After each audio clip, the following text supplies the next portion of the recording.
Kaya nyo ba talaga pagsabay-sabayin yung mga construction, mga proyekto ninyo? Paano nyo nagagawa ito? Yes po, we have sufficient employees naman that can carry out and execute the project. Okay, ilan ba yung mga empleyado ninyo?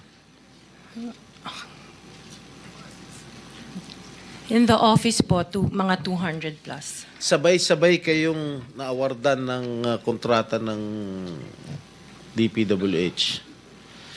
Alam mo, nakakapagtaka dahil kayo lagi nakakuha ng DPWH contracts, ha?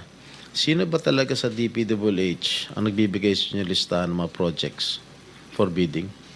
Turo mo na. Wala po akong knowledge po. Talaga?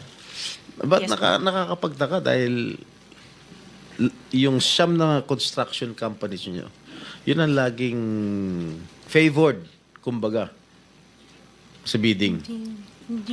Kasi ang balita ko, isa kayo sa mga una nakakita at nakakapili ng mga projects. Bago pa mabuo ang National Expenditure Program, yung tinatawag natin na NEP.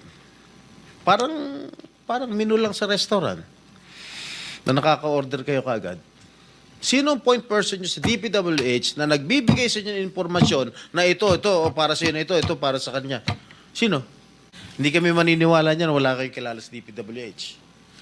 Meron ako yung mga engineer, yung mga district engineers siya. Yun mga pala. Sino ang mga district engineer na nakilala mo? Sino ang kakilala mo sa DPWH? Sila, mga DE po. DE ng... Sabi mo, sino? Teka sandali. DE ng Laguna, sino DE nga? ng... Banggitin mo yung pangalan. I can't remember their names kasi I don't transact on behalf of the DE ng companies. Laguna. Sino pa? DE ng Bulacan, DE ng... Is he here? Nandito ba? Yung DE ng Laguna, DE ng Bulacan, nandito ba? DE ng Bulacan nandito. Okay, paano nyo nalalaman ang mga projects for the bidding? Sino ang nagbibigay ng listahan sa'yo? We don't have a list. Naka 6 minutes ka na, erap.